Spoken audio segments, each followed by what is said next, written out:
Bonsoir Linda. Bonsoir Mohamed. Comment allez-vous? Très bien, merci. Je voudrais revenir ce soir sur le happening organisé par Emmanuel Macron hier au château de Versailles. Le président français a reçu 200 big boss du monde entier pour la 3e édition de Choose France, choisir la France. L'opération visait à convaincre Coca-Cola, Google ou Netflix en route pour Davos d'investir leurs milliards ici en France. L'Élysée relève que l'attractivité de la France progresse. Les dirigeants étrangers font confiance à la France qui est classée 2e derrière l'Allemagne en termes d'investissements étrangers en Europe. Bref, une success story comme les aime Emmanuel. Eh bien, moi, je trouve ça choquant. Je trouve choquant qu'avec cette image aussi prestigieuse, la France n'arrive pas à communiquer en français. Choose France.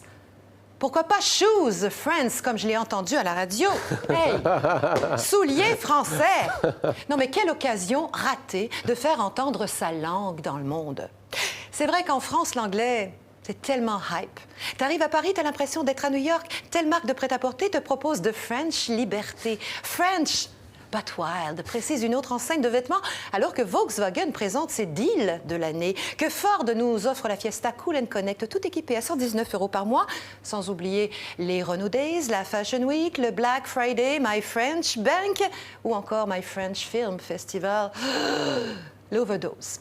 Et c'est partout pareil. Dans la pub, sur les réseaux sociaux, dans les médias, il y a tellement d'anglicismes de toutes sortes dans les journaux français maintenant qu'on est obligé d'aller voir dans le dictionnaire bilingue pour comprendre, vous comme moi, Mohamed.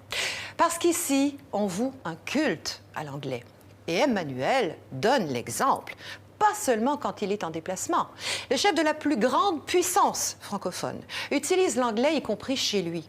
On s'est ému, Mohamed, de ces séances de team building, de ces ateliers de coworking, sans oublier sa célèbre Startup Nation, beaucoup plus sexy que pays d'entrepreneurs. Enfin, moi, je trouve pas.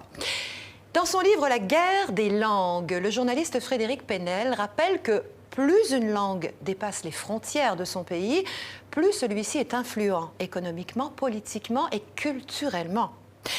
Penel appelle donc les Français à accomplir leur coming out linguistique. Quand on se positionne en conquérant et pas en assujetti, on fait librement usage de sa langue. Emmanuel Macron, lui, a choisi l'anglais pour faire de l'œil aux multinationales.